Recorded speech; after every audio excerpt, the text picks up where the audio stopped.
Hle, dnes vás vezmu na putování do míst, jež klíčem jsou k tajemství Českého středohoří. Vrchol Ostrý jest věru více, nežli druhém skalním v řadě.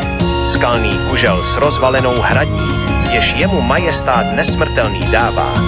Stezka vzhůru sice strmě stoupá, však hned, jakože stanete mezi zbytky hradeb starodávných a zrak váš spočine na obzoru v kruhu nesmírném, vžiku pochopíte, proč lidé se sem rádi navracejí.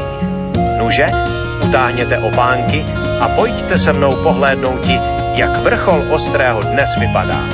Díky vám, že jste se mnou dnes vystoupili v tato místa svatá.